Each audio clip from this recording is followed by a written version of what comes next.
Hi, I'm Rob Short, and I run the Windows kernel development teams. And I've been involved in NT, I guess, for as long as I can remember these days, because my brain is damaged from doing it. Several years ago, we had a very interesting thing with Windows because it was growing so rapidly. And lots of things were coming in from different angles in various places.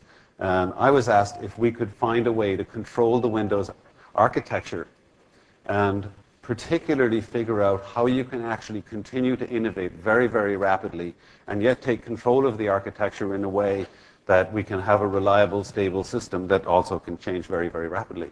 And we took a few shots at that. And about 2 years ago, I said the only way we're going to do this is if we got some of our top people full-time. And I was given permission to go hire some of our top people, so we hired about half a dozen people from within the company and gathered them together and formed a group that we call the Windows Core Architecture Team.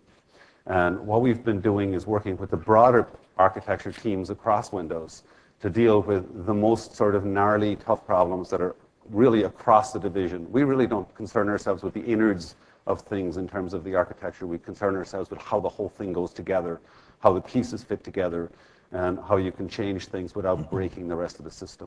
And we also spend a lot of time on other issues. I spend a lot of time on the engineering process and what's in the kernel and that sort of thing. I have a collection of people here. I'm going to have them all introduce themselves. This is a few of our people, and you've seen at least one of them before if you've been to some of the panels here already. A disclaimer, the stuff we're talking about today is technology. We're not making product commitments. We're talking about things that we at Microsoft are working on. Hopefully most of our work ends up in the product, because otherwise we're wasting our time. But I've been told we're not committing products. So one of the things that we did was we looked at some of the very tough architecture problems that have caused us trouble over the years. And we broke that down into a list of things that we wanted to tackle and sort of tackle as a long-term initiative across all of Windows and figure out if there was a solution to all of these. And we broke that into, number one is state, which is the collection of state that is stored in the system, be it files, registry keys, COM registrations, you name it. Who owns that stuff? Who does it belong to? How do you enumerate it? All of that overall problem. So that's sort of our number one top problem that we've identified. Then there's, what is an application anyway? And we've got all the experts in Windows. We get together and we talk and we say, what is an application? We can't necessarily agree. There are shared components floating around in the system. Are they part of your application? Are they not? So we put app model as sort of the second big problem. The third one is the Windows business depends on our ability to extend the system. However, having run the device driver team for years, and we have Darryl here who designed the I/O system, there are a few interesting issues with the I/O system, the way it's designed. It's not that resilient to failures in the extensions that you load. So we put the category of things as sort of general extensions to Windows, be it device drivers, filter drivers, things in the kernel, all the way up to the top, to little minor control panel things. We put that extensions as another one of our top architecture initiatives. And then, of course, to make sure that we're not forgetting what we're doing, you have to think about application compatibility. And all of these things sort of interact with each other. But the bottom line is, if we break application compatibility every time we ship a version of Windows, our customers are mad at us. People, every time you break an app, people look and say, well, do I have to fix this app or do I have to look at different operating systems we might be running? So it's very much in our interest to make sure we don't break the apps. And then there's the whole issue of how do you do layering and how do you do componentization within the system and broader than that, and what are the rules about what is a component, how does it fit in, that collection of stuff. So those are sort of our top architecture initiatives moving forward. And there are a number of things that go right across those, like security, for example, goes across those in a funny way. And in the central group, we're not taking on security. We have a whole team of experts on that, and one of the people here is involved in that. So I'm going to allow this group of people introduce themselves and explain a little bit of what they're doing. We have some questions if we don't get any from you. We're trying to make this an interactive session. So we'll start, I think, with Mark. We're starting with Richard? We're going to do it in the order of the topics, or do you want to do... Yeah, so then Richard should go first. So demonstrating how we're arranging ourselves and ordering it. My name is Richard Ward. I spent 14 years in the trenches of security, starting in Landman and into NT, and when Rob was starting up the core architecture team, asked me to come over, and I thought it was a good time for a change to try something like that. And after a little bit of time exploring things, they saddled me with the state problem. And as Rob hinted at, state in the system is a huge overarching area that affects everything from the extension model to the layering to the application model itself. And we're trying to dig into it, figure out where the major components are, what's at play in terms of application state, how do we make applications more portable, how can someone migrate all their settings from one machine to another and not have to go through the reinstall. System state, our second most requested feature, I guess, is how can we get essentially bootable images in a fashion that doesn't require a complete image for every system. How can we extract the constant information, essentially the binaries and so forth, that make up Windows from the configuration and the rest of the matter that distinguishes one instance of a box from another one. And finally, the user state in our minds. We're saying what is specific about your configuration, your setting as a user. How does that migrate? What makes sense to migrate around? What needs to be preserved across upgrades and so forth? And how can we make this all happen in a way that not only you as application writers and developers can factor into your new products as moving forward, but also do it in a way that will either let you continue to run the same image down level and also keep in mind all the app problems and so forth. So my name is Darryl Havens, and many, many years ago, I was on the original team that designed and built Windows NT, and I was the I/O system architect. And I worked on that for quite a while, and then decided that there was more to life than work, and retired and raced cars professionally for a while, and then road raced motorcycles. And was at a party one night with Rob, talking to some of the people about some of the exciting things they were doing, and deciding that road racing motorcycles and dragging your knee around a corner at 130 miles an hour wasn't exciting enough. This sounded even better. So I actually came back, and my reward for having done that was I got extensibility. So given that the system's like about 15 years old, or even older if you're around from as far back as I go, there's a lot of extension points in this operating system. And one of the things we need to do is we need to try and get a handle on giving users and the administrators abilities to do things like enumerate and find out what are the extensions on my system and what extensions go with what applications. And I have this raw Nikon file from my Nikon camera. How many different things in the operating system, or how many things that are installed on my system as extensions, know how to deal with that, and what can they do with it? So the ability to discover those things and enumerate them is really important. Another thing that's really important is the ability to install them or be able to uninstall them and understand what's going to happen to your system when you take one off. So if I take off this extension, what's no longer going to work? So understanding the interdependencies and things like that.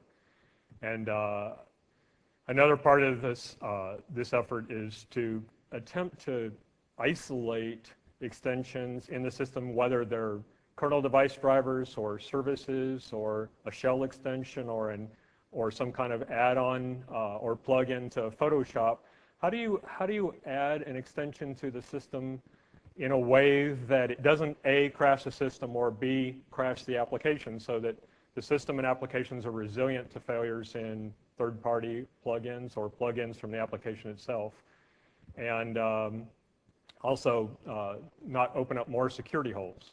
So as Rob said, security is kind of throughout all this. And when you start thinking about what Richard just said about state and what other people will talk about application model and app compat, in addition to extensibility, one of the things you realize is you can't separate those, but what we're trying to do is we're trying to look at the system as a whole, and then each one of us has a focus for how we're trying to look at the system in terms of how to build this thing in the future.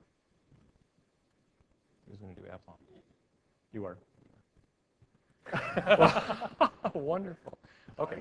All right. I'm Mark Brown, and I'm probably have the shortest tenure at Microsoft of these folks. I've been with Microsoft for only about 8 years. I came to be the architect of Active Directory and did some work on the manageability features in Longhorn, and then I took this job.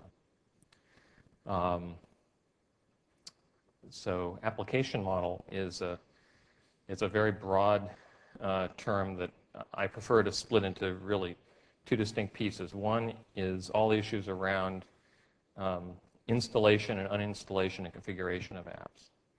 So obviously that has a lot to do with both the state separation and the extensing point topics. Sorry. And it gets into fun topics like, well, what does it really mean to uninstall something? How do I know that an uninstaller has really returned the system to a good state? You know, it can't be as simple as it goes back to the state it was in because you've installed something in, you know, after you installed the thing you've uninstalled. So it isn't just sort of pushing and popping things off a stack.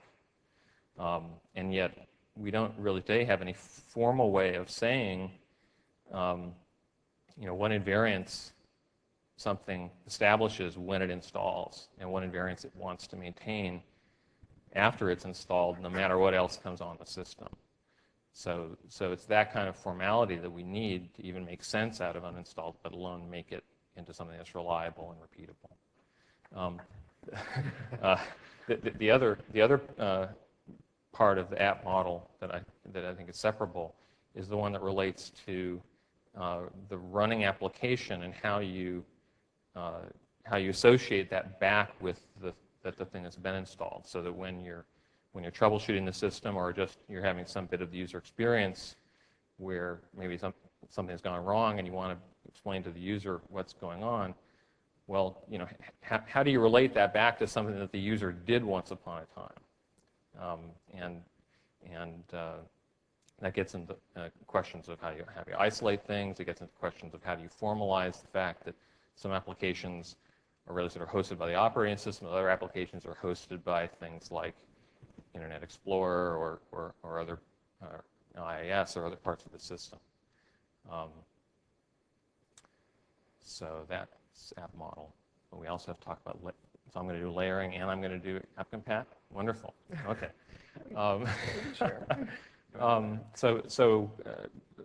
Layering is a great topic. What we mean by layering is very simply to decompose Windows into pieces such that the lowest level piece is a runnable thing that if you take it and you put it on the hardware, it runs. It delivers less than the full functionality of Windows, but it is a self-contained system. It doesn't have any outward dependencies on anything. And then there'd be something on top of that, call it, you know, layer 2, that would depend only on layer 1 and on the hardware. And that too would be a runnable thing. It would have more functionality. And so you sort of stack these things up, or you might have a directed graph, but you end up with something where what you don't have in particular is upward dependencies, where you have some low-level piece of code that maybe does a load library on some very high-level thing, and all of a sudden you now have this cycle running through the system. So that's what we mean when we talk about layering. Componentization is sort of a nuanced version of that, where when you talk about componentization, you tend to be talking about embedded scenarios and things where you're talking about finer-grained things than these layers, which are more sort of agglomerations of components. And the other connotation of componentization is that you might want to have replaceable components. You might want to say, gee, I have different scenarios, and in different scenarios I might want to replace this, and I might have a sort of full function version for a client scenario and a stripped down version that's adequate for the server, something like that. So why do we care? Why would we want Windows to be more layered and more componentized? Well, the benefits, they come in various categories, and probably the one that is most important to us and gets to what Rob was talking about from the beginning is agility. If Windows were properly layered, then we could do a major release, and we could follow that on with minor releases that only changed things or added things to the upper layers. And that way, a lot of you have many fewer compatibility issues because only things in the upper layers would change, and presumably a lot of your things wouldn't be affected by that. Another big benefit of the layering is going to come through test. It means we can test windows and have a much sort of simpler test matrix, because again, we can test one layer, and when we do that, we can just ignore the issues created by all the things that sit up above. And finally, supportability should be much better in a layered system, because we can enable you to basically install just the layers that you need, and then when it's time to issue a security fix, if those bits aren't on your system, you don't touch them. So we're going sort of a step in that direction in Longhorn with the server foundation. We'd like to go farther than that in future releases of Windows. Componentization benefits, well, obviously, I mentioned embedded, and that's one area where components are very important. But even leaving embedded aside, if the system were properly componentized, then when it came time for you to implement, for instance, an extension to the system, and that extensions very often only use sort of narrow slices of the system functionality. If the system were properly componentized, then the extension, since it's only doing a narrow thing, would only bring in a small subset of the system to do that. And then if you were isolating that extension in a process, that process would have a lot less code to load, a lot less code to initialize, and it would be faster. And that would enable us to isolate those extensions and still have good performance. So succeeding in componentization is one of the levers that we need in order to enable a more isolated extension model, which is going to get us closer to the promised land. As far as layering is concerned, we have made some progress in Longhorn. It's not things that you're gonna see, I think, beyond the server foundation, but the Windows development process now involves a thing called the layer map and layer court. There's this nice blog entry. If you do an internet search on Larry goes to layer court, there's a very nice description written by a Microsoft developer of what it's like to have your code scrutinized and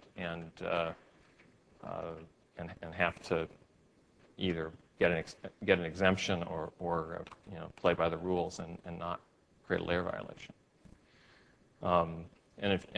So in Longhorn we're getting more disciplined about the layering, and in future systems we're going to hopefully get rid of the violations that we have today. So we got app compat. I've been talking for a long time. Can we move on to Patrick for a minute? Yeah, sure. And then we can go back to app compat.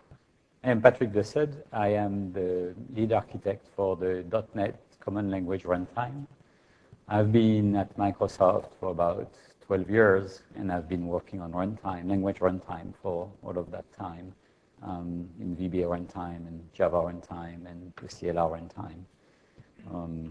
I'm also the chief architect for WinFX 1.0, making sure that we have all of the proper engineering principle in the implementation of WinFX 1.0, layering, componentization, common programming practices, common exception reporting. So somebody using one of the narrow stovepipe, for example, Indigo, can add a presentation layer and is not surprised by new kind of weird rules that you have to play. So I'm there to make sure that the architecture of WinFX is the same across all of the products.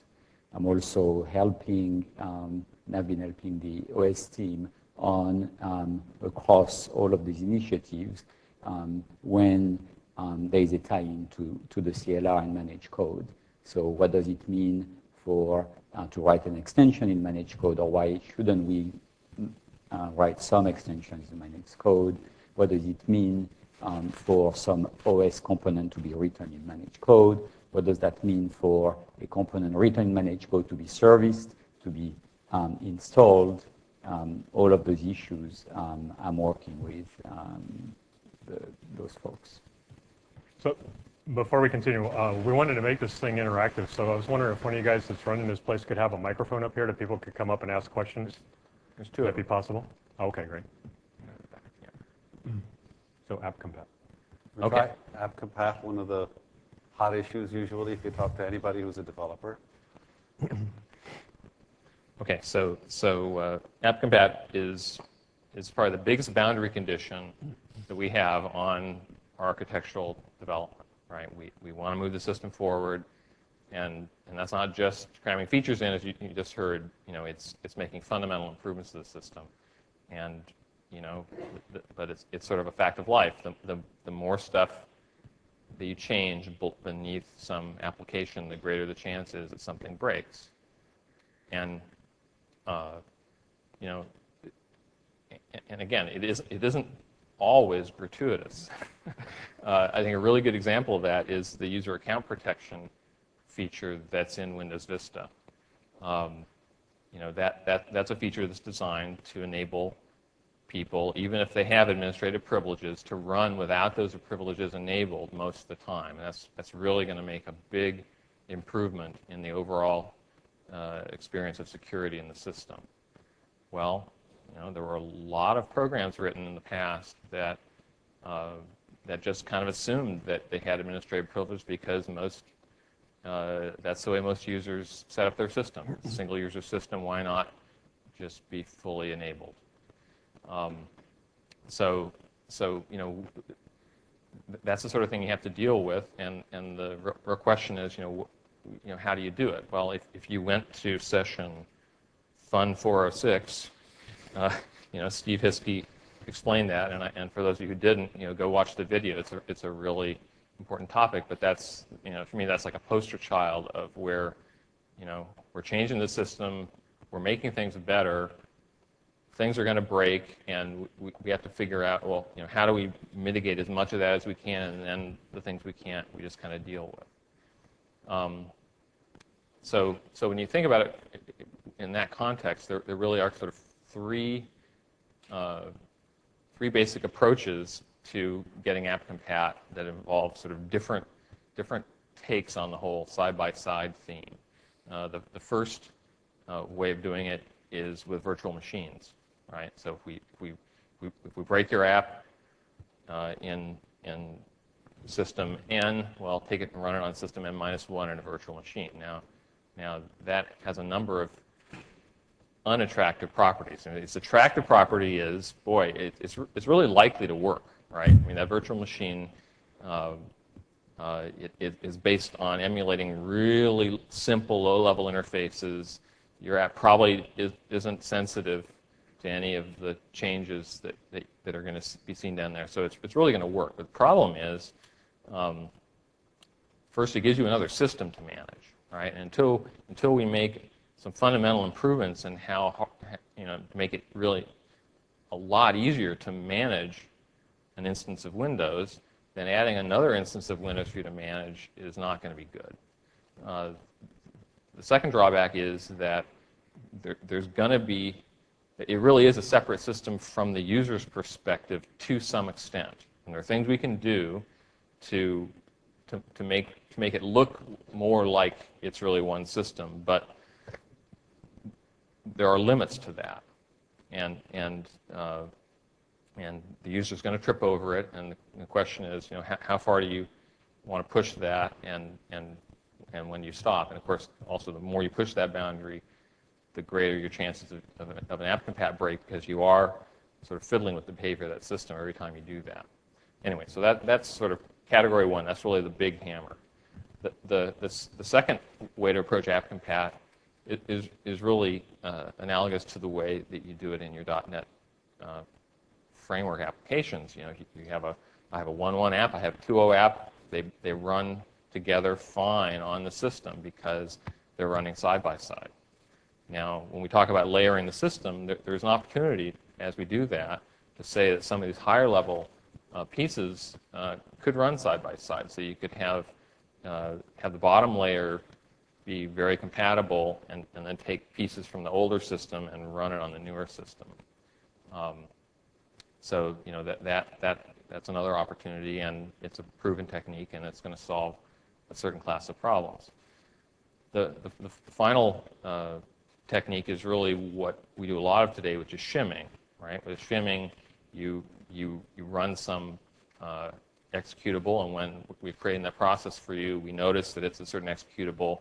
We load some extra code in that in order to modify the behavior of some of the calls that the application makes.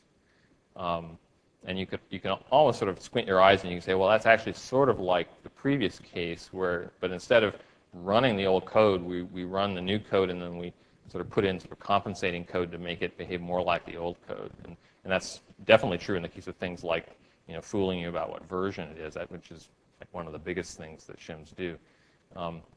But you know, the nice thing about shimming is that you can get actually different behavior and sometimes better behavior. And I come back to the user account protection example. You know, if we just ran side by side, we can never really get UAP for your old app because, you know, you would have to be running as admin. The old binaries all think you're running as admin. You'd be in the bad old world. You'd have all the bad old security problems. So if you want more security, something has to give, and the thing that gives is you write this big shim, and a lot of what UAP is this big shim that essentially shims your file system and registry accesses and does this virtualization in order to try to you know, work around the fact that you're accessing files and registry keys in ways that you're really not allowed to. So you know, shimming, it's a little ugly sometimes and maybe scary, but if you actually want to fix problems, you know, sometimes that's what you have to do because you know you don't want the old behavior. So you know, there's no magic bullet. App compat is just something we work on. It factors into every decision we make, and it's not a problem that goes away. We just have to work hard on it, and we try to do the best we can with it. And don't forget that shimming comes with a cost. Every time we create a process, we have to go running around groveling in some lists trying to figure out if we actually care about this particular app. So it's not something we do very lightly. There's a performance cost there that's actually pretty scary. We'll take a few questions, and then if we can get a good session going, we'll keep with questions. Otherwise, I have some rude questions for these guys if necessary. I think at the microphone back here first. If I can get this going. Yeah, so looking from the admittedly limited perspective of a longtime Windows user, it seems to me that these days, you know, Windows has become more and more burdened with backward compatibility issues. And every time you try to imagine like big and bold, beautiful changes that would make life as a Windows user a brave new world, you know, you always sort of stumble upon the fact that no, they couldn't do that because it would break so much backward compatibility. And so my question is really, I mean, me and my colleagues were sitting around the other day discussing, you know, imagine what a super great operating system that Microsoft could produce, were they only, you know, allowed to sort of start anew and give away with all the backward compatibility stuff that you guys have lying around. So the question is, has it ever been considered even, or, you know, have you ever been tempted even to to just, you know, start over and get rid of all that old stuff? Can I take the first shot at that? The answer is yes, we dream about this all the time. Yeah. You notice when we went through the list of things, I separated out state and app model and extensions completely independently, and then we stuck app compat at the end. And the reason that we've done it very deliberately that way is so we can think about things like the app model independently of app compatibility and then try and find another way to tackle the app compat problem. Because otherwise your brain is stuck. You're completely stuck and you can't get around it. We have a team working on trying to figure out what a new operating system is. But the other thing is that Patrick and the frameworks team have been involved in trying to create a new programming model for quite a while. And part of the goal of that is to get away from some of the stuff we're completely stuck on. I'd like to get away from some of the stuff in the driver model, even though Darryl is a friend of mine, he designed it once. There are a lot of things in there we'd like to be able to just walk away from. However, we have 100,000 drivers that we can't walk away from, so we have to balance those. You want to have a few people comment on that? So I guess I think it's a great question, and I think it's very important that we continue to have those kind of thoughts, and we do have them. We have projects we haven't talked about today where we have small teams of people that go off in the corner and they prototype ideas that are very different. And I guess and when we do that, in order to give those people hope, you have to give them the sense that, well, this could become the next version of Windows, right? Everyone wants to think that, but in my heart, I know that's not going to happen. What's going to happen is they're going to do that thing, and we're going to take the best ideas from it, and we're going to find a way to use it without compromising too much. But on the other hand, it's not even just that we don't want to break all the other stuff. We don't want to have to do all this stuff over.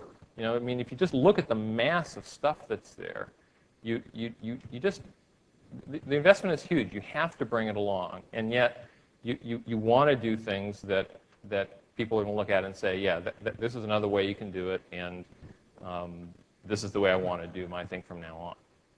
So I'd also like to say that this particular team, and one of the reasons that Mark covered app model and layering and componentization and app compat is because those are 3 different roles being done by 3 different people, none of which are Mark. So this is just a subset of the team that's actually working on these things. And what we're trying to do is exactly what you said, in the sense of where do we want to be 3 releases from now, 3 major releases of Windows. Where do we eventually want to get? We're dreaming about what the app model looks like, what the extension model looks like, how state is separated in the system. And then, seeing that as our vision, how do we back up and take small incremental steps from now to get to there? When we make a decision, if we know that's where we're trying to get, don't make a decision that takes you, don't make a decision that takes you over that way, right? Because it's just going to get harder to get there, right? And one of the reasons that Mark was able to sit down and enumerate all the different app compat ideas that we have is because we have people thinking about all those kinds of things. And yeah, VMs is a huge hammer. But in the end, if what you wanted to do was you wanted to change it so radically that nothing would work, then you got to take all the existing applications and put them in a VM. Now, as Rob said, we're not here telling you about any products we're actually announcing or making any promises or anything, but we're trying to give you a feel for where this team, where Windows in the guts. We sit under everything that you've heard about here, unless you went to a driver talk, of which I don't think there were any. We sit under virtually everything there is, and we're trying to produce the structure underneath it to allow the things that we're talking about to work in the future, but it's way in the future. So I hope that helps. Do you want to say something, Patrick? No, actually, Darryl covered it. Okay, so we'll go over to the other side, perhaps.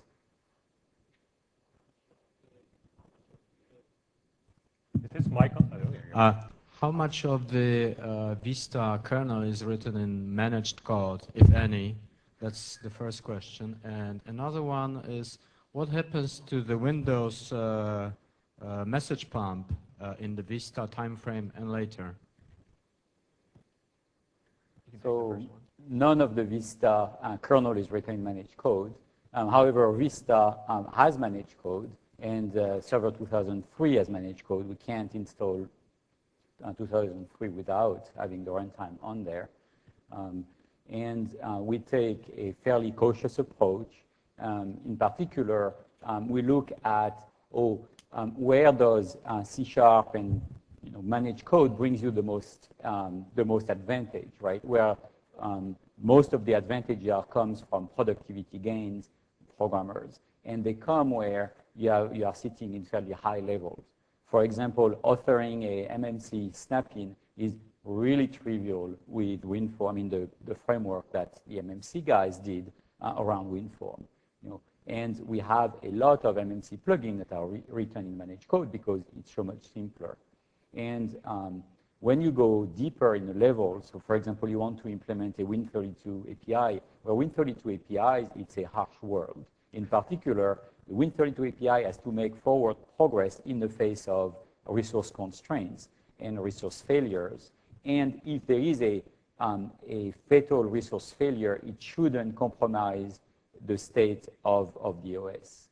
So how do you do that? Well, you do that by programming in a very low level, being ready to get exceptions left and right everywhere, and between every two Intel instructions, you look and you say, okay, now I need to get a back pocket of resources so I can undo my current state, so I can restore the system in original state. And if you look at that programming paradigm, you look and what does C# would bring you? Well, most of the framework wouldn't be able to be used because they are much too high level. They will acquire resources at a time where you may not want to. I mean, you have to avoid actually using any resource. So if you look at the advantage of managed code in there, it's almost nothing. And Win32 APIs are in process with the so you have little protection against the managed memory model is impervious to buffer overruns, but as long as there is no in proc and managed code that can trample all over it, and so you can't take advantage of that either. So essentially, in the Windows OS, we take advantage of managed code when it makes sense, makes people more productive, and we don't use it in the low level where we haven't figured out yet how to be more productive using managed code. What about message pump? The message pump in Vista isn't going anywhere. Right? The majority of Win32 applications will be pumping messages and handling things. When they draw, GDI is now being redirected, given sufficient, if you have the right hardware profile, et cetera, to go through the user mode desktop manager, which is the new window manager subroutine. And the windows are now being rendered onto DX surfaces, which makes them a lot more interesting to be able to spin around and float around and do all the window effects that you saw with Arrow and Glass. In the future, maybe that'll be the Windows pump model will move more towards the AppCompat world, and we'll have something a little more clean and event-driven out of Avalon and our Windows presentation framework. And something, or more likely even that, the successor, right? Which would say, now that we've learned something from practical deployments of the initial presentation framework, what have we learned? What do we bring back into the operating system? Thank you. We'll go over here. Yes. If you read any consumer-level article on how to tune your system, they will say often, we'll go into msconfig and unload everything that you don't need. But what they never say, of course, you've got dozens and dozens and dozens of things listed there, all with inscrutable names. The user didn't directly install any of them and has absolutely no idea what they are. Similarly, people will say, well, just reinstall Windows every 6 months, and that'll clean it all up. And then a similar situation happens when your firewall fires up and says, such and such a process is trying to access the internet. Should we allow it? How do we manage all of this? I mean, how can we make it so that the user knows what can be removed or even doesn't have the problem in the first place? Some sort of system of or processes, files being forced to identify themselves and justify their existence. Have you given thought to this? I'm sure you have. Okay, so that actually lines up really well with my topic of state, right? Because a common question is, what is on my system? And it was just the cruel summary of what you just described. There's all sorts of things here. I don't know what they are, and I don't know what the implication is of changing any of them. And this comes back to partly the app model, right? With the enhancements that we're thinking about in the actual application model. The user should have some insight into what's installed, what these things are supposed to be doing, what's there to be a lower level framework versus an application that's running on top. And you should also know what's you should have visibility and you should have control into what that thing can touch and what its capabilities are. So hopefully, you know, once again, in the distant future, or not, hopefully not too distant, but out there, your firewall won't be raising the question of, gee, is this application supposed to get network traffic? It'll be something more declarative up front, which is, hey, as you install this application, it's going to require network access. Is that good or bad? If you don't like it, then let's stop the install right now, or change some underlying configuration. So we are thinking about this, but I can't give you any kind of panacea in the Vista timeframe, except maybe we'll be faster. Right, I think I'd add to that. It's just, it's state, its app model, and its extension. Today, if you want to enumerate those things, the way you do that is you start at C:, and you do a dir/s, and that tells you what all the files are. And then you go to the top of the registry and you expand all the trees and try and figure out what the extensions are. That's not a very helpful model, right? Part of the struggle we have is, even if you made the installation of every application and every extension completely declarative, and you understood who depended on what, you still have this interesting situation where you still have to somehow present that to the user in a way that the user can understand. And given the amount of stuff we have on the system and how many extension points we have, and you start thinking about what's an extension point, it gets ridiculous, right? But those are the kinds of things that we're grappling with, and we're trying to figure out what to do about those things and have a vision for where we want to go in the future. I'm going to make a comment about services. And one of the things, if you look at your Vista systems here, there are 100 plus services in there that are running, and they're all doing something very, very useful, I'm sure, or they wouldn't be in there. So one of the things we've been doing is analyzing what every single service does. And particularly some of these are created by different groups, the multimedia team or whatever team, and then things that are doing watching and measuring and antivirus and all of that sort of stuff. So one of the things we're doing is we're looking at the common things between those and trying to figure out, do we need some operating system services, for example, to do something like periodically call a thread and have the thread not require a full process and wake the thing up, do something and go back to sleep. And we have some people really looking at that right now. Whether we have the guts to change it for Vista or not, I'm not sure, but certainly immediately after that, we'll put a lot of energy into that particular one. A lot of those things, there's more infrastructure there than the actual job requires, because it lives by itself, and there wasn't necessarily the stuff in the system to work to be able to do it. We have someone down here. Hi there. I have two things that really make me crazy in Windows up to the latest release. First of it, you talked about 100 and plus services. The first thing I do in Windows, I disable some of the services. For example, portable media serial number. Who needs this? On a working PC, in a professional version. Okay, on the home version, maybe you can enable it, but not on the professional. It's just not necessary. And the next thing, you go to a website and it tells you, yeah, you don't have the latest version of Macromedia Player. Do you want to install it? And you have a button where you can say, yes, always trust Macromedia. But what I want is a button, never trust this certificate. Just forget it. Just don't display it. This is the one thing that makes me crazy. And the other one is, I always hear about security and firewall in Service Pack 2 for XP, user account protection. But when I add a printer, I go to security, everyone full control. I add a new drive, everyone full control. Why on a workstation? Okay, but on a server? You know, when a user has no access to data he needs, he will be the first one to call the administrator. But if he has access to, let's say, accounting files or sales information, he would never tell the administrator, hey, I must not have access here. And that's a security issue. Right, so I'll take the first one. Yeah, I agree with you. It's ridiculous. But I mean, you know, let's be realistic, right? So over a period of years, we've added functionality to the operating system, and there are lots of different ways to add functionality. And one of those is through services. Services is kind of an extension to the kernel that's not really part of the kernel. But yet a lot of those services run as privileged things that allow you as a user to do things that the OS requires that you have privilege to do. obviously one of the things as part of extensibility is to try and see if we can figure out how to present those to a user in a way that the user better understands what those things are providing him or her and gives them a ability to turn them on or off. The other thing is it's really difficult right now, given the way we build the system, to think about a home user.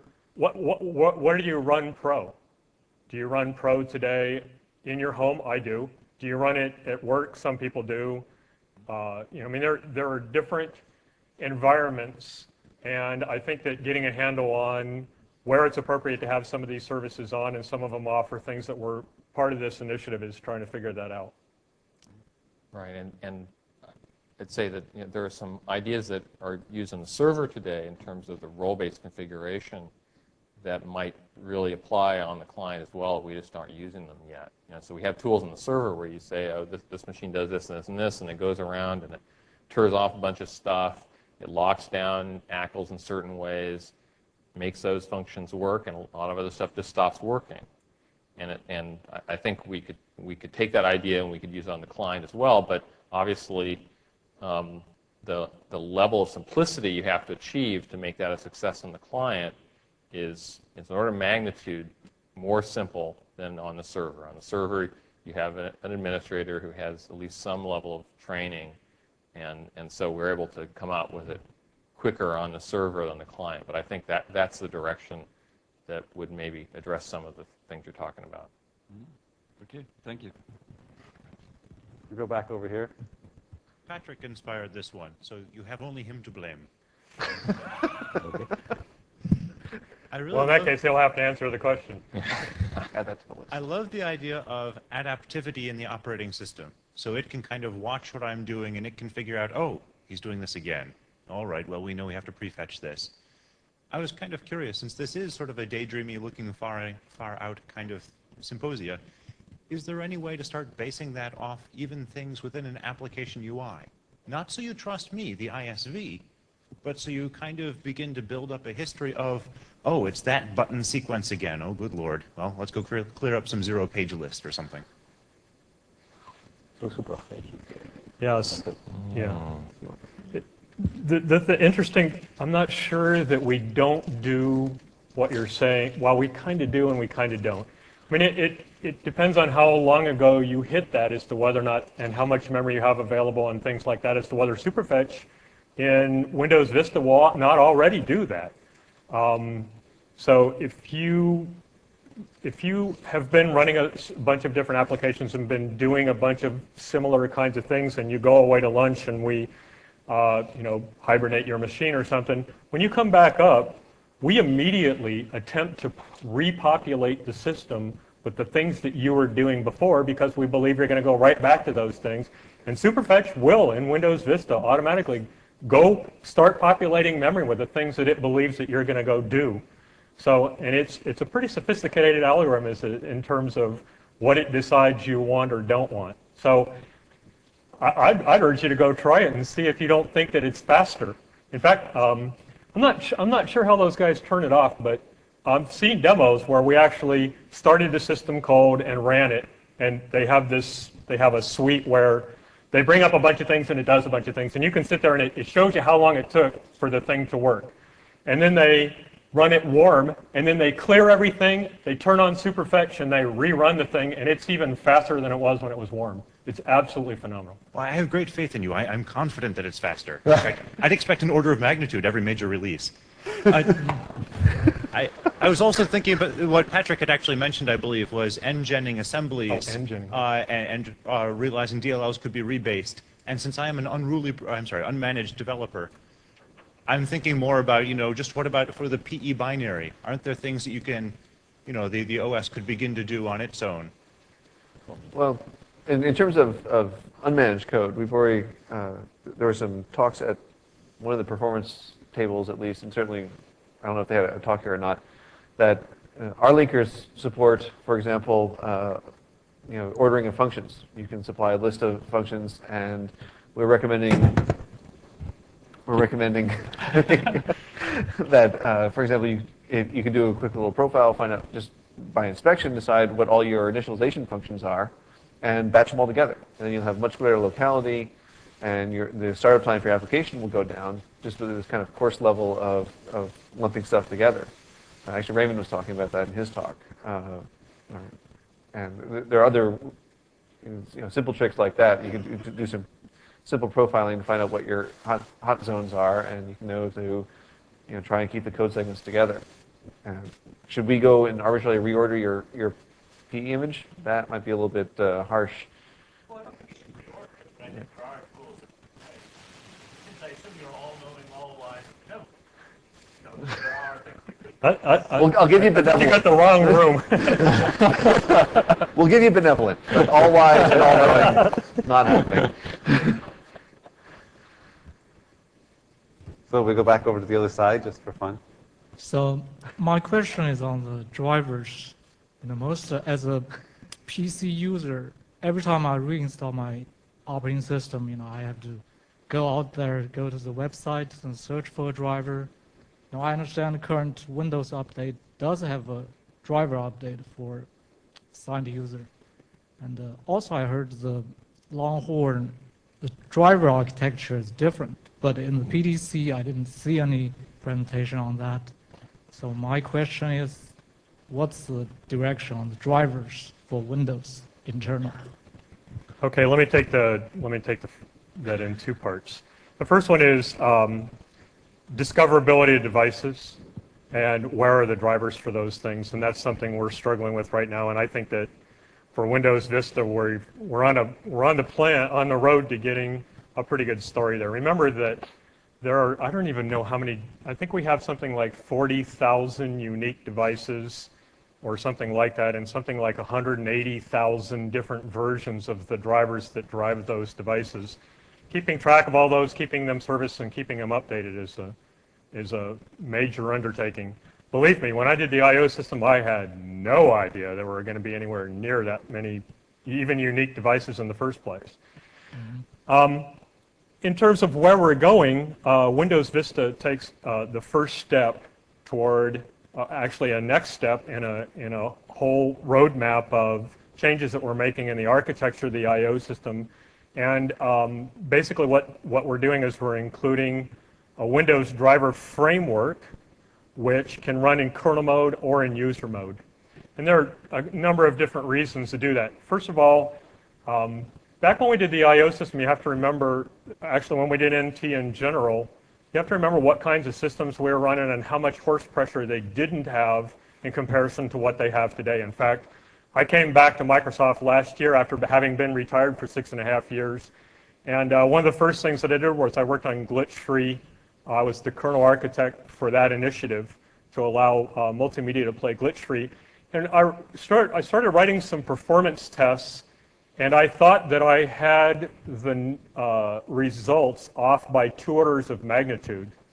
And I reran the test, and I reran the test, and I'm like, Jesus, these machines really are this fast, holy moly. And so what we used to do is we just gave everyone direct access to everything because that's how you got it to go fast, right? Unfortunately, one of the things that allowed people to do was it allowed them to touch things that they shouldn't be touching in ways that they shouldn't be touching them. And it was very difficult to write a device driver. I mean, I made it as simple as possible, but remember, NT was, from its beginning, multi-process, multi-threaded, multi-processor, interruptible, preemptible, and all these other things. And for people to get all those synchronizations correct, I mean, I tried to make it as easy as I possibly could, but it's tough. And so what ended up happening was we have a lot of drivers and a lot of, I mean, let's face it, a lot of hardware manufacturers are hardware companies. And you know, when they get all done with the hardware, they got to have some device driver for that thing, and they go hire some guy, and they go, hey, go write this device driver, and they get some college hire, and he goes off and goes, what? And you know, the next thing you know, they've got some synchronization problem, or they're a crash in your system, or whatever. So what we're trying to do is we're trying to build a framework that allows the framework to provide the synchronization, the access to the objects, so all those kinds of things, so they're not touching things directly. Once you've done that and you've ported your driver, and actually porting your driver from the Windows driver model WDM to WDF, the Windows Driver Framework, is relatively straightforward, and you basically get to rip a whole lot of code out of your driver. Most of the PNP stuff, the power management, all that stuff is already done inside the framework. Once you've got it in the framework, then we can take that same driver and then run it in user mode, which means it's restartable. It doesn't crash your system. We can take it off, we can start it back up, we can do all kinds of things, and that's where we're going. We're going to take as many drivers as we can possibly get and get them out of kernel mode, get them into user mode, put them in separate processes that are isolated from other processes so they don't whack your system, crash your system, or do other bad things. Right? There's a piece of that question that's actually very important from if I put my management hat on. We work with all the OEMs, we work with everybody who builds computers. And one of the things that they're not necessarily happy with is how quickly we come out with support for their widget in the next version of Windows.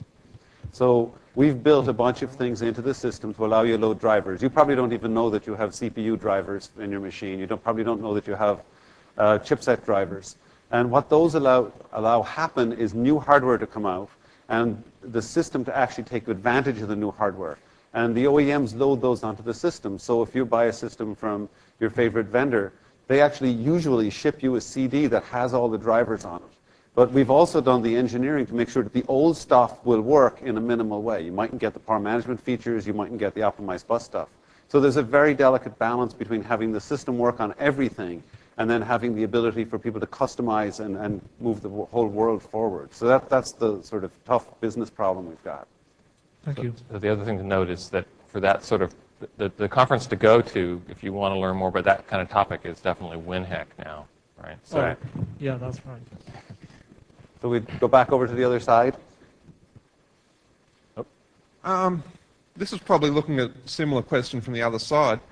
I'm an application developer mostly. I do driver stuff because I'm a silly geek at home. But I like using the tools from sysinternals.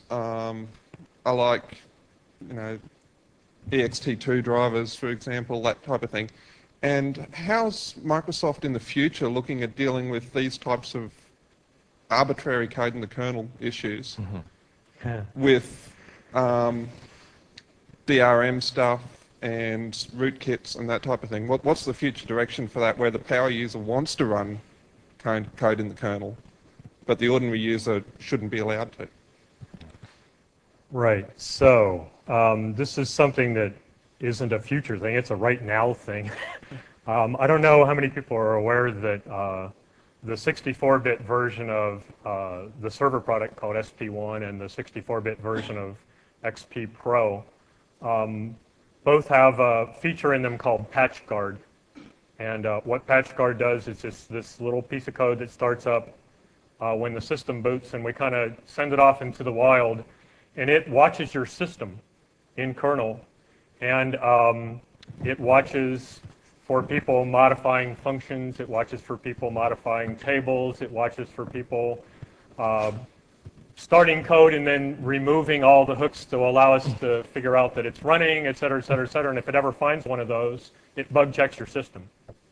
So for, as you might imagine, we had a number of antivirus vendors who do things like say, oh, well, I'd like to know about everybody who's opening every process in the system. So the way I'm going to make that work is I'm going to take inside the kernel service dispatch table, I'm going to take the function it's called when you open a process, and I'm going to replace it with mine.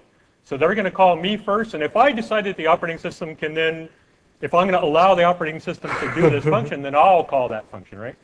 So within about 2 to 4 minutes, their system bug checks, and they're obviously not real happy about that. But what it allows us to do is allows us to start locking down more and more and getting control over, I'm going to call this function. I need to know that the function I'm calling is the function I'm calling, not something that some malware or rootkit stuck in its place, right? So what we're doing right now is I'm working very actively with the antivirus vendors and a whole bunch of other companies to working out architected ways for people to add this functionality in a way that we can guarantee. We can't guarantee that it's not malware, but on 64-bit systems in Windows Vista timeframe, everything that's loaded in a kernel has to be signed. Now that doesn't mean someone looked at it and said, yay, verily this thing does what it says. It simply allows you to figure out where this thing came from, or allows us to figure out where it came from, right? So that we can tell you, you know, this came from, this was published by this company over here, right? So you can at least identify where the thing came from. But Is that signed by Microsoft or just VeriSign Class 3? well, we're working on that, right? So actually, Richard can talk about that if We're working on that. we're working on that. Right? I mean, obviously there are levels of you know, assuredness that you have based on who the thing's signed by. We have a couple of people in the company who, you know, to test out just how good some of this stuff worked, went and got for their $200 a signed certificate that says, "Yea, verily, thou art Bill Gates," and "Yea, verily, thou art Steve Ballmer," right? And I guarantee you, neither one of those guys did this, right? So that's worrisome. But more importantly, what we're trying to do is we're trying to add ways architecturally where we add in very few places that are critical places, the places that will call loaded code that we know is signed, and hand them a piece of control that says this is what we're trying to do, and they can add some policy to the system in that way. And that's really what sysinternals and those kinds of guys are. Actually, sysinternals is also going in and finding out other things, but we allow a number of those things. Some of those things, some of the things, quite frankly, that Mark's code does today got there because the guy in 1995 added this debug function and forgot to say that it was only good if you built the system with debug enabled. The bottom line is we're going to make it harder and harder and harder for people to hack into the kernel. We're going to get rid of rootkits if it kills us all. And that is the trade-off that we've decided we're going to make rather than, you know, allowing it to be easy. And we are working very actively with the people who need to be able to do that. But that's like a priority up here. And the pressure from everybody, if you talk to any large customers, you talk to anyone who's had all their data lost by a virus, and they'll buy into that fairly quickly. We go back to getting new questions. Hi. I'm really impressed with the transactional aspects that have been introduced into Vista and Longhorn. It's really great to have into the file system. Is there any projection work to bring that also into other devices, like and applications? Like, for example, I don't know, you want to not send a print job if the database crashes or whatever. So and then you say, well, okay, I'm not going to send that job to the printer. I don't know. At the programming level, we have actually two frameworks for that, right? There is the enterprise services for COM, right, which is the unmanaged, which has a distributed transaction framework where you can enlist. Then there is a new, for WinFX 1.0, there is a new managed framework for that as well, right, in the communication framework. So certainly that's something that you know we do for application writers, certainly. Right, for device drivers, I mean, the core piece of the functionality for the transaction manager for the file system is built inside of the kernel. I do not know, I'm no longer the I/O architect. And I don't believe Narayanan's here, but if you give me your card afterwards, I'll get it to him and we can ask that question as to whether or not that functionality is being exposed to drivers. I suspect that it's not, but we could talk about why someone would want to do that. Okay, because I just give me your card when we're done. Yeah, we just didn't want to put all that logic into our application. It's like, don't do this, don't do this. It's too much to manage. Right. Yeah. So for apps, we have those frameworks. Right, for apps they have it, but not for devices. Right. I don't think. And one comment I'd like to make on that is that I think this is a good example of something where we wouldn't necessarily want to exploit it deeply in the system in the first or second release after we put the capability in. Right?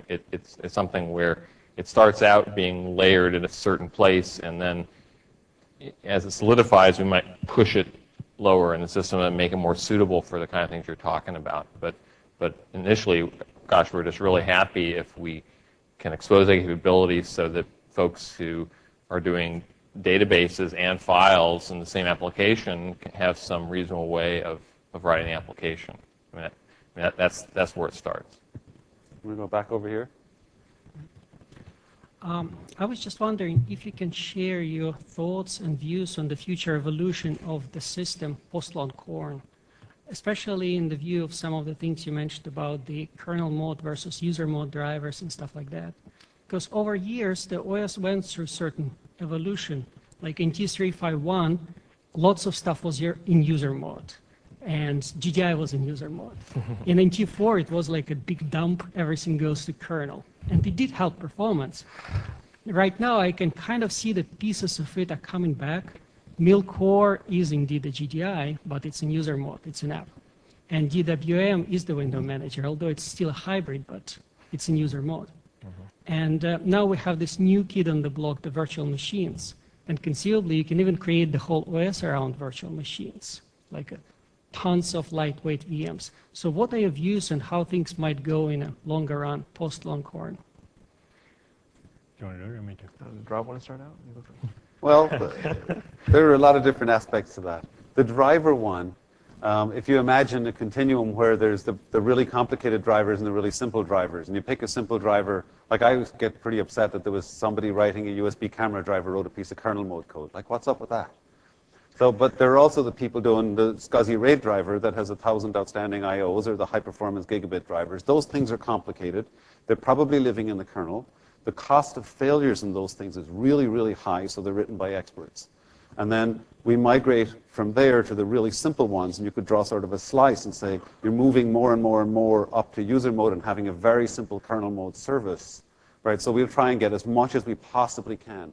The highest volume drivers, the ones that are written, you know, the more different kinds, we want those to be all in user mode.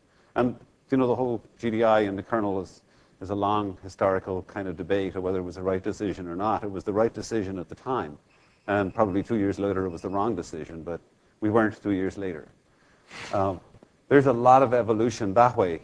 Particularly, for years, I ran the Windows reliability team, among other things, and trying to understand the resilience to failure of the system when everything's running in the same address space, right, and what to do about that. We want to run things in independent address spaces, and we're pushing at isolation in many different ways. We're pushing at isolation. We're looking at ways we can isolate things within their own namespace. We're looking at different process isolation models. So we're doing a lot of that work. When it actually shows up in the system depends on the performance, the app compat hit, stuff like that. But we're doing a lot of work in that area. I just can't tell you exactly when it all gets done. I will say to you now, don't expect it to go back to kernel mode once you get it in user mode. That's great. How about Does that VMs? help? Yep, most certainly. How about VMs? What are your views on it? What do you mean by VM?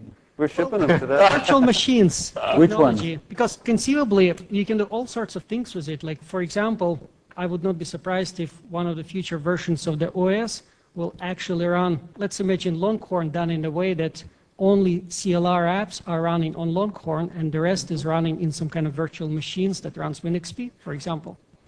It's just a model, but it's potentially conceivable. What do you think about this? Would it be a part of the OS, or would it be still just a kind of convenient way to run multiple copies? Well, you want to talk about? Sure, Mark talked about that a little bit in the beginning. Yeah, I'll talk about it. Well, I think that again, the gating factor for that, number one gating factor for that is manageability. So until we make an order of magnitude improvement in how easy it is to automate the management of Windows, then we really can't go and use VMs as a giant hammer for the kind of things you're talking about. Now, I think we can get there. I think that we're making some good progress in Windows Vista, and we know that some other things we can do that would have a lot of payoff. So you know, we can get there. Now, the other thing you're sort of saying, well, is we think it's part of the OS or not? Well, I think in the scenarios you're talking about, the integration with the OS is fairly considerable because with the VM guys call it enlightenment. That if you need enlightenment, you need the OS to actually know it's running on a VM in order to get the user experience to a level that people would consider tolerable.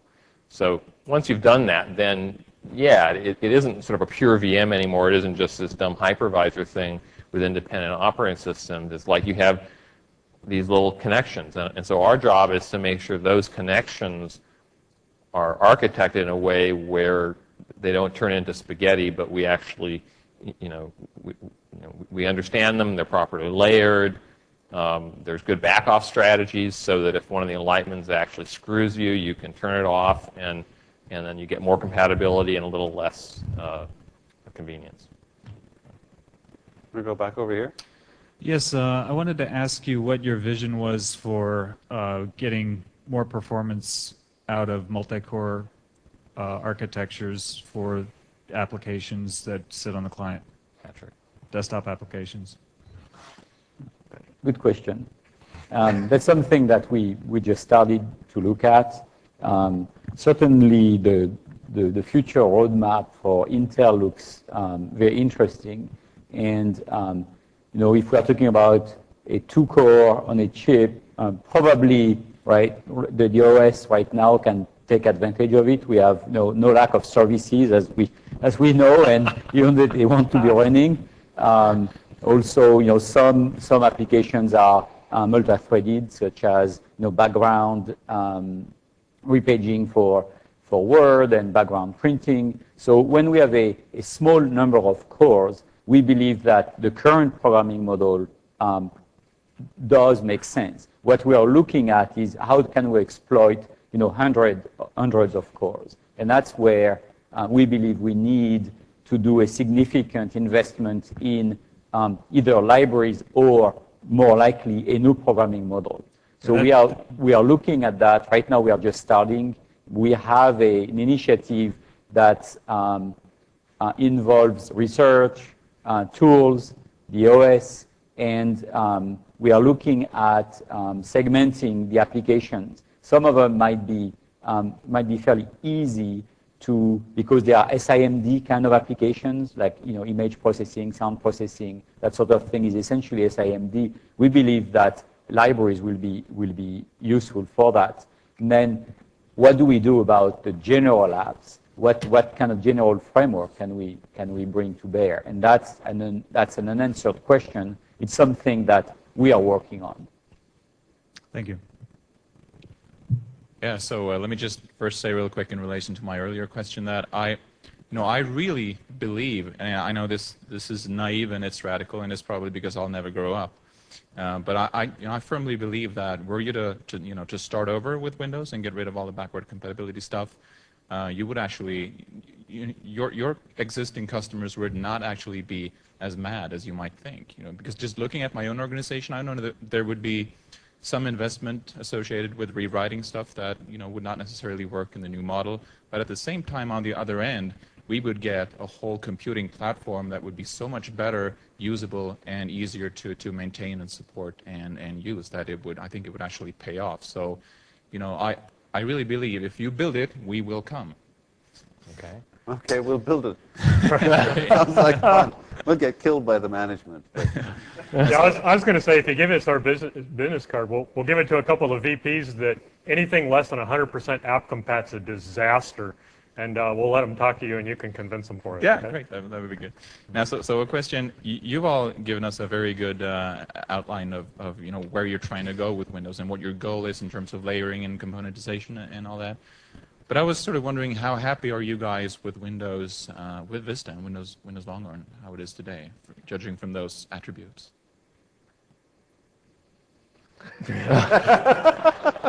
So, I mean, you're asking a bunch of people who are dog fooding something that is in the middle of being built. We're trying to run it on a daily basis on our desktops and our test machines. And it's, depending on what day it is and what build you brought down and what got checked in last night and what didn't get tested or what doesn't work. Am I allowed to say ass? No. Okay. So it's a pain in the rear end, right?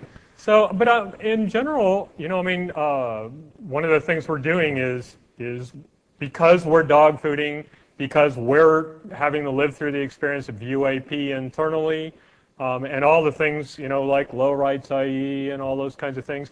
Each one of those things, we first start using it is really painful, but over a period of time it just gets better and better and better. And in terms of layering and compositization and things like that that Mark was talking about, it's very difficult these days to put something into the system that causes a layer violation. You actually have to go get an exception that goes through the execs in order to get permission to go do something like that. Isolation, where people are putting their data, where people are putting their files, where people are putting their programs, all those things.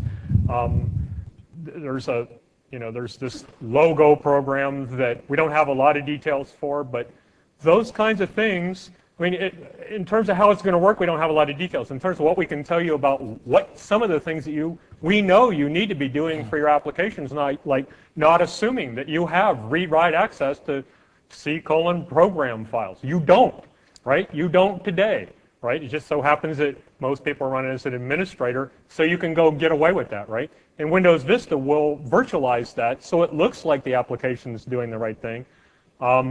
But if you're running with the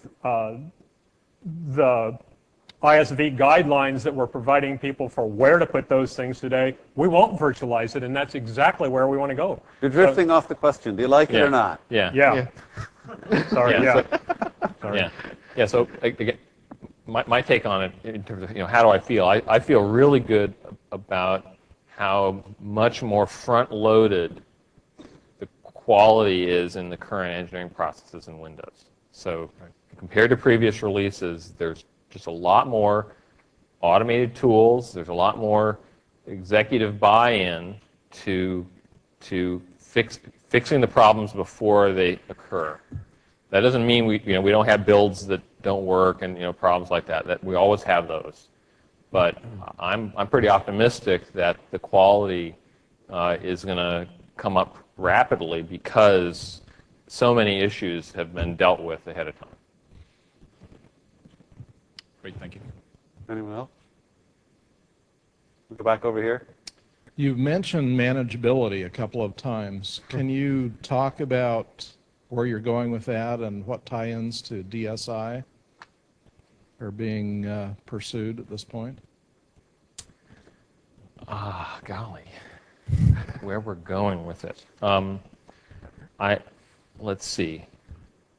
The first thing I would say is that I think the big thing to look for, and this will be post Longhorn, is where we get all of our administrative tools, all of the GUI administrative tools that you're familiar with, are going to be jacked up and run on top of command line scripting interfaces. So this means that anything you can do as an administrator through GUI will have a command line equivalent, and you'll be able to discover it by doing it in the GUI. So you can do it in the GUI. You can go in and say, well, what did I just do? And it'll show you the script that you ran. And you can take that script and you can modify it and run it, and you can do something. So to me, that's going to be probably, in terms of what's going to help the typical administrative scenario on Windows, that's going to be the biggest step forward, and that's something that I know the server guys, they wanted to get there in Longhorn. They're not going to get it totally in Longhorn, but post-Longhorn, that's going to happen, and it's going to have a huge impact. Other areas of manageability, I think a lot of them are actually, coming pretty far in Longhorn. The ability to do,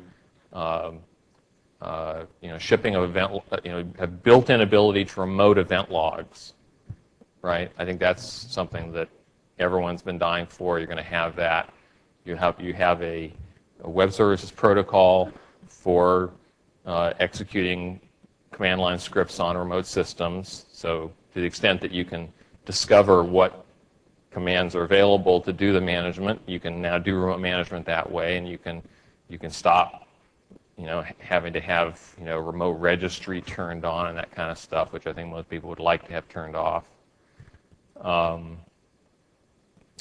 And I'd say beyond that, the big steps forward are things that really depend on some of the stuff we've talked about here. The the ability to have a state-separated system enables a huge set of scenarios that I'm sure you appreciate. The ability to have a more disciplined install process so that you really understand what's on the system, both applications and extensions, that would have a huge impact. I think those are the big ones in my mind. I don't know if anybody has anything to add there. So is SDM going to be pursued then for that last item you were talking about, understanding better what's on your system? Okay, so, I mean, SDM is going to exploit that, absolutely. I mean, some people have, I'm sorry? SDM is the DSI remote management. Well, there's a lot of other people here that may not get that TLA. Okay, so what we're talking about is the overarching Microsoft strategy around distributed management. That's the gentleman was asking a question about how does the single node management that I've been talking about relate to distributed management, and so that used to be my job. It's not my job anymore, so I don't actually know what direction they're planning to take. But if it were still my job, I'd say that the distributed stuff should be strictly layered on the single node stuff. And what we don't want to do is sort of take the whole engine that we use for DSI and sort of shove that into the system and try to push it down to a low enough level where we're sort of managing the system itself using that engine. There'd be a real bad layering problem if you tried to do that. Now, I'm not saying that the local system couldn't benefit from some of those same ideas. Obviously, it could. And so, what you have to find is some way to leverage those ideas with an engine that is simple enough that we can layer it out where it would have to be to make it practical for managing, really simple Windows systems. Because again, we don't want to turn Windows into something where, you need 10 layers of it to do anything. We want to get it down, where the bottom layer is manageable and does basic things. And the minute, like, we take a dependency on SQL Server or some other thing, we're not there anymore. And the DSI guys have that kind of dependency today. I think we're starting to run out of time, or at least people are getting bored and leaving. I'm not sure which one. We've got someone back here who's been waiting for a while. We've got a question in. Thank you. Yes. Yeah, the guy at the microphone. This concerns GDI Plus. I believe the current GDI Plus is not hardware accelerated, which means that although I would like to use it, I only use it when I absolutely have to because of the performance degradation. And so what are the plans? I mean, is GDI Plus the new way of doing GDI, or is it something that's going to be thrown away, or what's the story on GDI Plus and getting some adequate performance so we can make it the first class UI, the way to do GDI? They all went to the Avalon presentation. Yeah. So the guy who could really answer that question was back there, but he left. Should have stood up earlier. But I think my understanding is that we announced this sort of Avalon subset thing here, right? Yeah. And then it's going to be written in native code, and it's going to go across a bunch of platforms, and it's going to have a subset of Avalon capabilities. But that's the /E one? I don't know what they called it here. But at any rate, I would guess that that's the answer to your question, is that if you want to do really nice graphics in a broad way, only using native code, I think that's going to be our story, and that'll be properly accelerated. I don't really think they're making more investments in GDI. But I believe that's a managed solution. It's not native. No. There's Avalon, but there's also this other thing that was announced that's going to go on to Pocket PCs and all sorts of other platforms. You should find an orange shirt. Yeah, the guys with the orange shirts. Find a guy with an orange T-shirt. Yeah. Yeah. Right. And I don't know about this, Ms. Anyway, we'll take one from the guy with the orange T-shirt here. Hey, what's GDI?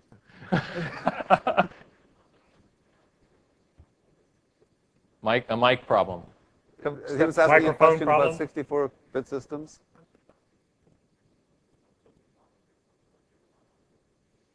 Extent is your thinking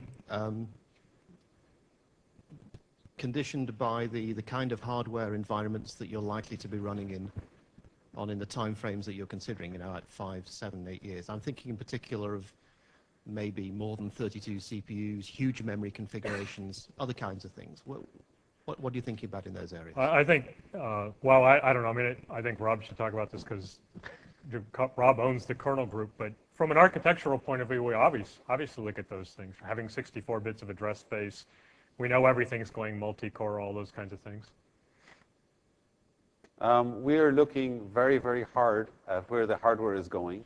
And the funny thing is, even though you can predict it, it's hard to believe. When we did the original version of NT, we were like in fights with Bill Gates, who was insisting it should run on 4 megabytes. And Dave Cutler, who was our boss at the time, was saying, go away, here's a chart that shows why it'll be fine if it's in 16 megabytes. And now we're hitting problems on the terabyte systems we're running on in the perf lab. So it is kind of possible to extrapolate and figure out what the machines look like, but it's very hard to believe that, if you know what I mean. But we have people working on more than 64 CPUs. Obviously, we're going to see those things fairly quickly. Not in Vista, but we will see. We obviously have to do that. We're trying to figure out how you do that in a way that apps that have affinity and that sort of thing will work in that environment, the existing ones, and we don't break them, because even though we have some people who are happy to throw away their apps. It turns out some of our customers aren't. We're looking very hard at what the performance is. One of the things, if you look at drivers, are a very good example. We could pay a huge amount of performance today for isolation and resilience in the system that we couldn't pay originally. So if you had some message passing interface instead of shared memory in the kernel, maybe we could do that. There's a bunch of stuff like that if you really look at that. And we're also looking at the virtual machine technologies that are in the new chips. We've announced we've got a hypervisor project going that's using isolation technology. That should help us in terms of having much better control over pieces of code that stick in rootkits and things. We have a much smaller secure computing base to deal with. So we're looking very, very hard at those kind of things. And the different teams are looking at what do you do with networking, what do you do with the infinitely large disks. What do you do? Nobody imagined that. In my pocket, I think I have about 2 gig of little USB key. We didn't imagine how big those things were going to be. We were going to put FAT16 on them, and we were all going to be happy. So we are looking at these graphs and trying to figure out where we should go. And we work with all the processor vendors and the hardware vendors and everything, and we get a lot of pressure on that. So yeah, we spend a fair amount of time on it. The core guts of the system is designed from day one to be a multiprocessor. It scales better than other operating systems that begin with L's and N's and X's, much better in the middle, sort of, 16 processors and up. We're doing very well there, but the higher layers of the system weren't designed to be MP, in terms of large numbers, of course, and we are looking at that stuff. We take 1 or 2 more. I think we're sort of out of time. With a question here? Okay, this is almost the exact converse of that question. What's being done from an engineering standpoint to bring some of the security and reliability enhancements of new OSs to the many millions of users who are still out there running on old hardware and Win9X? Who wants to hit that? What was that last term you used? When what? XP SP2 is the best answer for security we have at the time. There are plans afoot for SP3 that'll bring some of the new work that's being done in Longhorn down for another round of fixes. Not all security improvements that we're making in Windows Vista can be brought down level. So a great example is IE. I don't know if you had a chance to go to Rob Franco's talk 2 days ago. He had a great talk about what IE7 is doing, and they've got great ideas around separation. They're running different instances of IE at different privilege levels on Vista because they can take advantage of system features that are in place for user account protection, among other things. Those don't exist on XP. So they can simulate some of those on down-level platforms, but you can't quite get the same assurances that you can on Windows Vista. Likewise, in terms of static analysis, we have some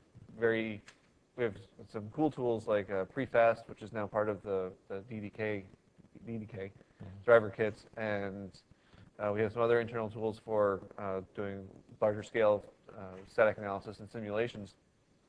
Those turn up really interesting cases. But if we had to prioritize how many of those we're willing to take down level, because you can't take that many fixes into a service pack tree without everyone who says service pack should be fixes only going, hey, wait a minute, when does this version to feature work? Yeah, let me clarify a little bit. I wasn't actually talking about down-leveling layered products and other things. I was talking about perhaps installer changes or kernel changes that would make it easier for a light version of Vista or whatever's beyond Vista to run on older hardware effectively. Oh. Well, we're looking at componentizing the system, and I guess the business guys have to decide what we sell there. And we are doing a lot of work to make minimal versions of systems and make it work on embedded and that sort of thing. But what the minimum acceptable system is depends on who you are, and it's been a huge battle to try and figure out what the minimal system. The weird thing about Windows is you can imagine, we've got 64 processor machines running SQL, and they're incredibly fast. That's not the most complicated system we have. The most complicated system we sell is actually the one that's in somebody's house running 40 pieces of malware that they loaded, and it's running the TV and everything else. Technologically, that thing is way more complicated because you've got the multimedia streaming and you've got the kids plugging in Clifford games that don't obey some of the... so it's really funny that the low-end systems are actually the ones that have the most stuff in them. And that's where you get the pressure. Right, and clearly that's where a majority of our support costs come in, is supporting those users too. So that's why I'm curious what's being done to make it easier for those guys to get up to the latest and greatest. Yeah, we get push actually from the corporate desktop people is the people who are prepared to constrain the system more than anybody else. And the cost of management is their cost beyond anything else. We take one last question. I think we've run out of... Hopefully this is a quick, specific question about at Win32 level, which is Chronicle, I believe, that Windows has this attribute that reusing handles process ID, threads ID very fast in comparing to other OSs. I'm wondering what's the reason behind such behavior and whether there's any consideration. I guess we're out of time.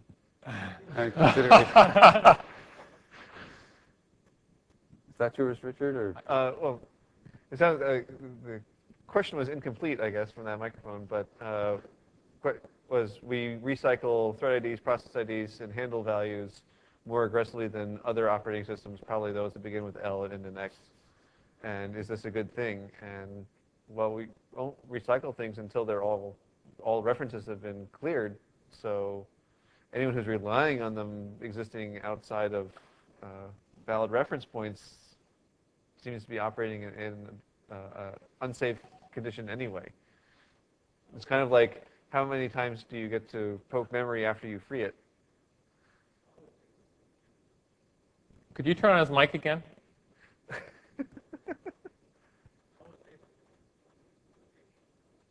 Your battery's dead. Why don't you just come up after? Yeah. We'll call it off. Anyway, I'd like to thank you for staying till the end of the whole session. Thank you.